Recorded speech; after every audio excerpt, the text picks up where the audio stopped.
There is this this very specific, very quiet ache. I don't really know how else to describe it. It happens in my chest when I'm speaking, like maybe I'm sitting around a crowded dinner table or, in the middle of a team meeting or something. Yeah. And I can just feel that the energy in the room is shifting away from me. Like no one is leaning in. Yeah. It's a very lonely feeling. It's this profound, echoing hollowness. Yeah. You pour your truth, or even just like a funny anecdote from your day into the center of the table, and you just watch it dissolve before it reaches anyone. Wow. Yeah. You get the polite, tight-lipped nods, the slightly distracted glances toward a phone. Yeah. And the thing is, I don't shout. I don't try to demand the floor back. We don't fight for the space. No. I simply disappear. And the worst part is, it doesn't feel like a strategy. It feels like surrender. Like I'm slowly fading out of the room, and I am, entirely complicit in letting it happen. Let's just let's slow right down for a second here. Let's not rush past that feeling to get straight to the analysis. Because what you were describing is so incredibly common, yet we almost never drag it out into the light and actually name it. Yeah, we really don't. So I want to ask you, and I want to ask everyone listening to us right now to just pause.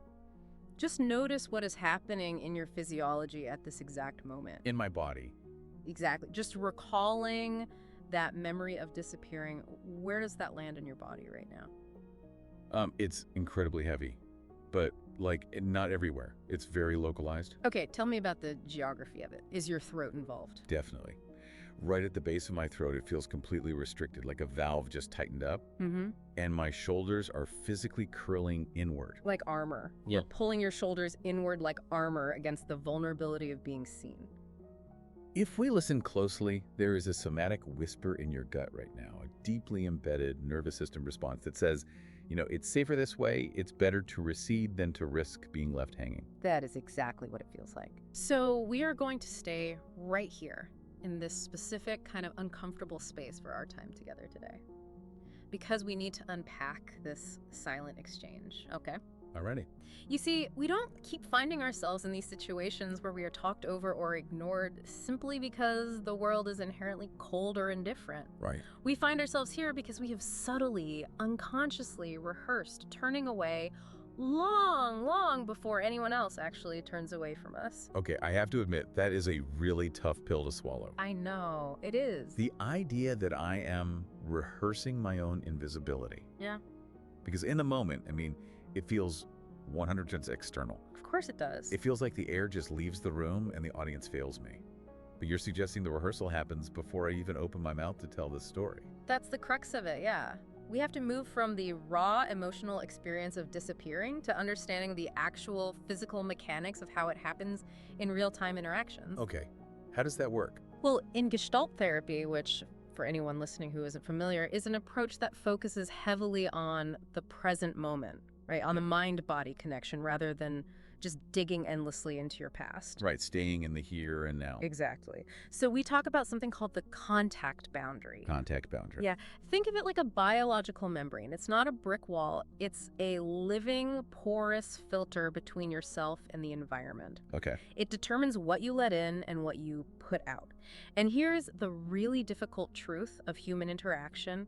Whatever you deeply, structurally believe about your own worth, it leaks through this boundary. It leaks through mechanically, you mean? Yes. Like through my body language. Because if it's a membrane, it's managing physical data, right? Precisely. It leaks through micro movements. Your autonomic nervous system is constantly broadcasting your internal state to the nervous systems of everyone around you. So if you hold a core belief that your needs are a burden, or, that your voice doesn't hold weight, your contact boundary physically shrinks to match that belief. Shrinks how? Like I physically take up less space. Exactly. Oh. You offer less surface area, you wait a fraction of a second too long to speak, you apologize as a reflex. Oh, man. You might soften your voice precisely at the climax of your story when you actually want to be heard the most. You lower your eyes, you shallow your breath. Jeez. People might even catch you smiling while you are talking about something deeply grieving or frustrating to you. I feel incredibly called out right now. Because I am the king of the defensive smile. It's so common. But I want to push back gently here, because framing it as leaking through or shrinking my boundary almost makes it sound premeditated. Ah. It sounds like I'm putting on this emotional camouflage on purpose. I don't wake up, look in the mirror, and think, I'm going to pitch my voice softly today so my colleagues ignore my ideas. Right. It feels completely automatic. Am I really doing this to myself, or is my biology hijacking me? That distinction you're drawing is absolutely vital. This is not a performance. Okay. You are not consciously sabotaging your own dinner party or your team meeting. You're not actively choosing to put on camouflage in the present moment. What we are talking about is embodiment. Embodiment. Yes. Your vagus nerve, the part of your nervous system that assesses threat and safety, is intercepting the vulnerability of connection and flagging it as a danger. Wow. So it's protecting me. Yes. It pulls the emergency brake before your conscious brain even gets the memo. People around you do not read your thoughts. They read your presence. That makes so much sense. They register the dissonance between the words you are saying and the energetic signature of your body.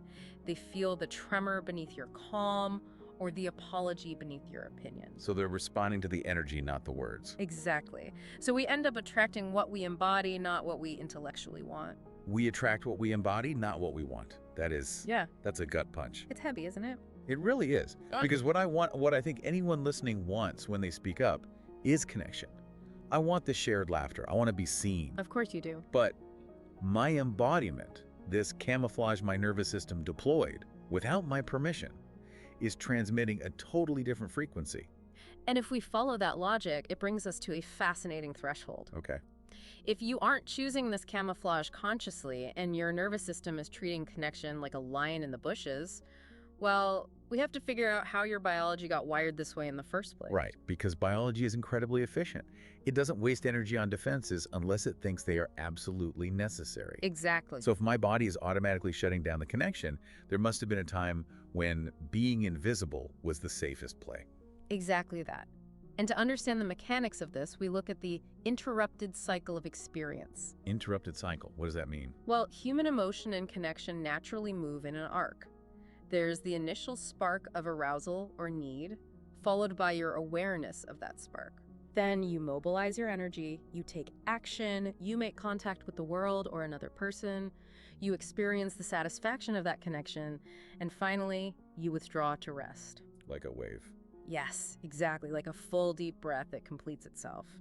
But for many of us, that cycle suffered a catastrophic interruption early on. So if I was like an overly enthusiastic kid and I got too loud and the adults in the room told me I was too much or sent me away, Yes. my nervous system literally learns to cut the circuit before I even get to the action phase. You've got it. The environment couldn't hold your full expression. Your natural biological impulse for contact became associated with rejection or shame. Oh, wow. Maybe your grief was labeled dramatic. Maybe your natural need for comfort was called needy. Right. And so, brilliantly, adaptively, your nervous system learned to install a circuit breaker. You felt the impulse to reach out and you numbed it. Just shut it down. You felt anger rising, and your body swallowed it into a polite, acceptable smile. You took your big, messy, vivid emotions, and you folded them into neat, silent little pieces of origami. Origami, that's a powerful image. Small, manageable, safe. Or you became like still water calm and highly reflective on the surface, but completely stagnant and frozen underneath. This is a survival tactic. It was a highly successful survival tactic. It kept you safe when full expression would have threatened your attachment to your caregivers. Yeah. Oh. But the problem with survival tactics is that they leave a residue. The software never gets uninstalled just because you grew up and moved out. It's funny you mentioned software because the way this feels to me, it's like handing out photocopies of myself. Oh, I like that. Or rather handing out the heavily compressed, corporate-approved PDF version of myself. I love that. Unpack the PDF version for me. What does that feel like? Well, offering my actual high-resolution, three-dimensional self feels biologically terrifying because of those past interruptions. Like, what if I show them all the colors and they say it's too bright? Right. So instead, I've developed this habit of handing out these safe, legible, black and white photocopies. They are entirely disposable. Wow. If someone rejects the photocopy, it doesn't actually crush me because I can secretly tell myself, well, that wasn't the real me anyway. It's a buffer. A buffer, yes. But the ultimate tragedy of the photocopy is that even when someone accepts it, even when they like the PDF version of me, I still feel profoundly isolated and unseen. Because they don't have the real you. Exactly. because I know they aren't holding the real thing. That is a brilliant and really heartbreaking way to visualize it, and it perfectly illustrates the somatic signal you are broadcasting to the room. Really? Yes. When you hand out the photocopy, your physical posture, your vocal tone, and your eye contact are collectively transmitting a message. Don't expect much from me. I am not fully in the room. Wow. And the people around you, without even consciously knowing why, adjust their own contact boundaries to match yours. They mirror your contraction. Which perfectly explains a very uncomfortable pattern in my life, and probably in the lives of a lot of our listeners, honestly. Tell me about that. It's not just that people at the dinner table ignore the photocopy. I feel like I actively surround myself with people who prefer the photocopy. Like in my dating life, in my friendships, I somehow end up with people who are so loud or so self-absorbed that I don't even have to exist. I don't have to risk being high resolution because they take up all the bandwidth anyway. This is where the mechanics of the mind get incredibly clever, and where we have to introduce the concept of projection. Projection, okay. Because when we interrupt our own cycles of experience, when we disown parts of ourselves to survive, those parts don't just evaporate. Energy cannot be destroyed. Right. So your brain has to do something with the parts of you that you've deemed unsafe to express. And because my brain hates cognitive dissonance, it has to export that energy somewhere else to maintain the boundary. You've got it. That is the exact mechanism of projection.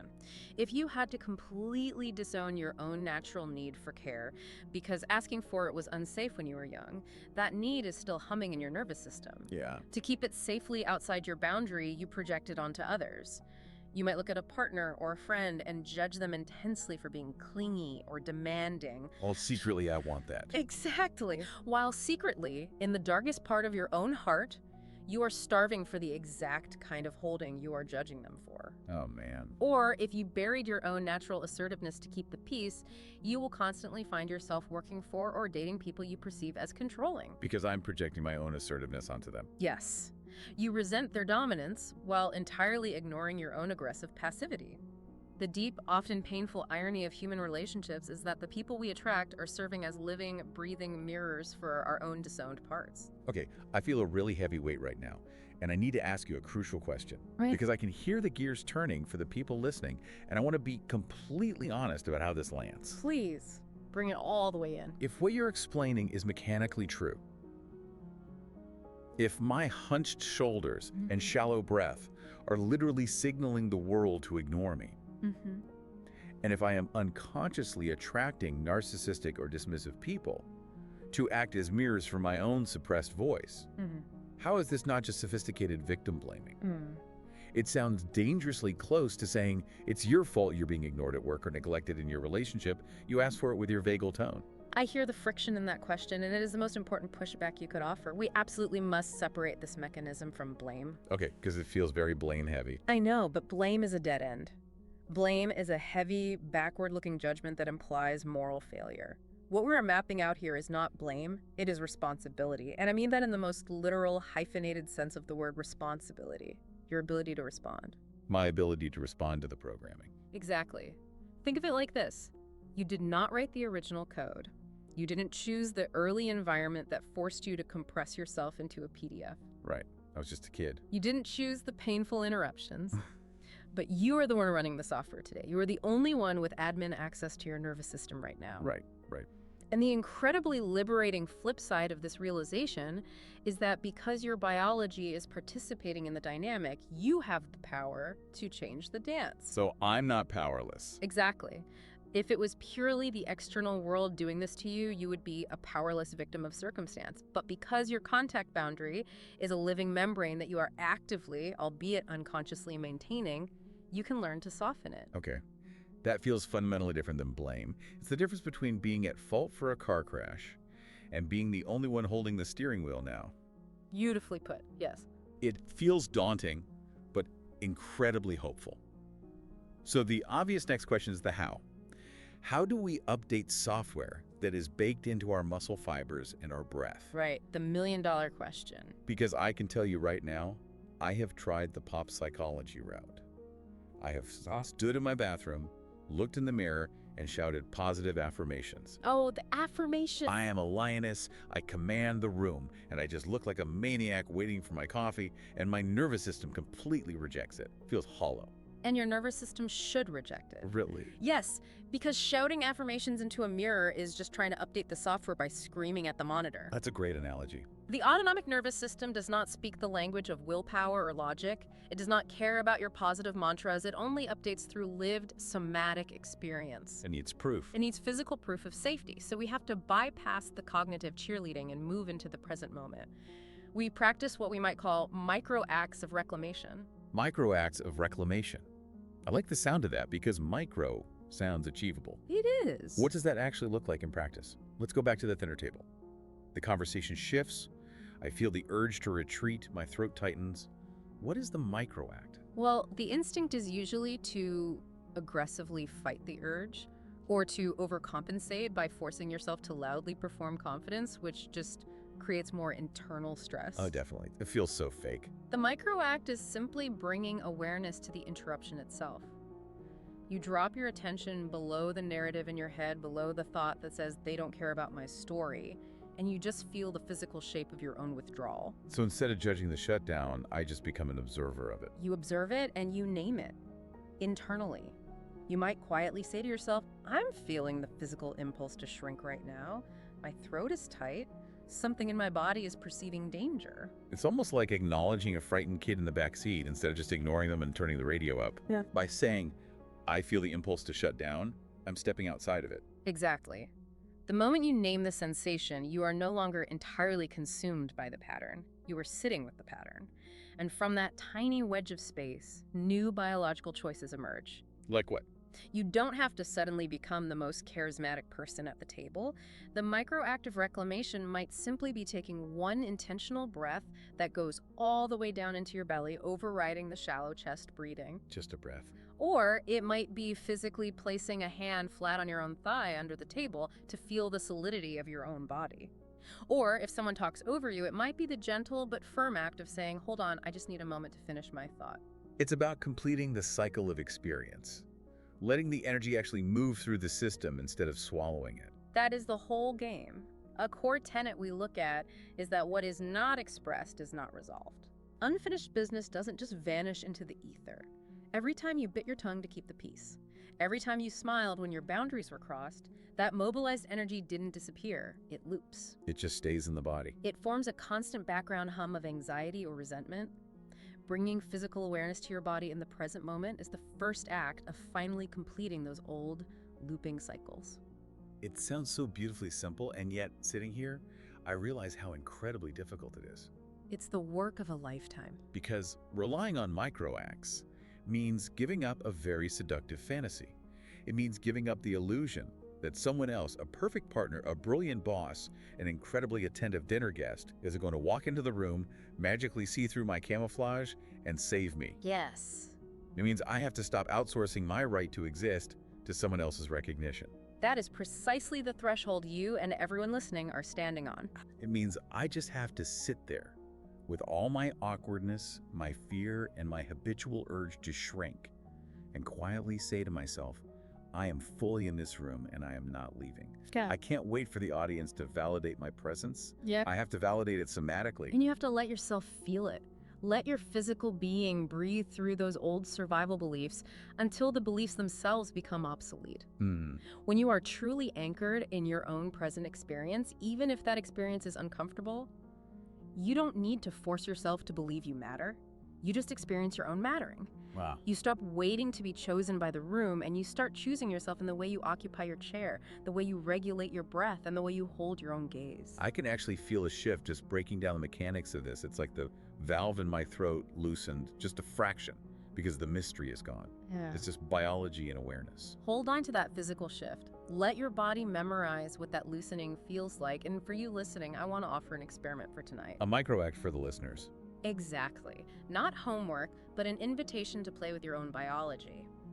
Before you go to sleep, I want you to stand barefoot on the floor. Pay attention to the physical sensation of gravity. Just noticing the floor.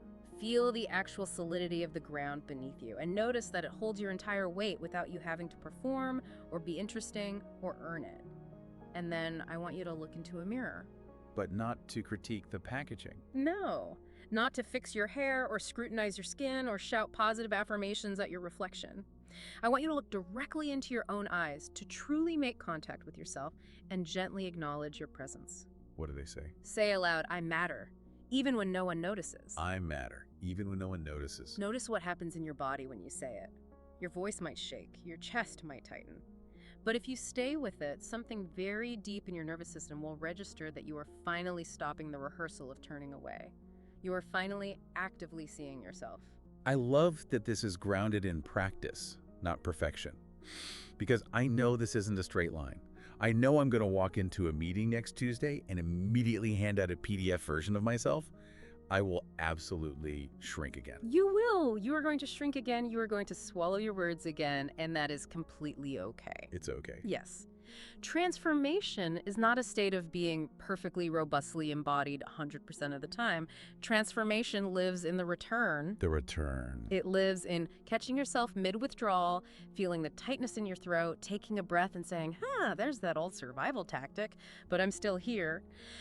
Healing is the continuous practice of returning again and again to the raw physical truth of your experience in the present moment. Just being with what is, without the spiritual bypassing, without forcing good vibes, and without the blame. Just returning to the room. Yes, because this silent exchange with the world never truly ends. It only deepens as your awareness deepens. That's beautiful. So I want to leave you and everyone listening with one final thought to turn over in your mind. You have been carrying these brilliant, heavy survival patterns for so long. But what if the belief you are finally ready to release isn't the only one waiting in the shadows? Oh, wow. Healing isn't a single door you walk through and suddenly you're fixed. It is a hallway of doors. Stay fiercely curious about your own biology. Pay attention to your breath, to your boundary, and ask yourself what other layers of your silent contract are waiting right now to be rewritten.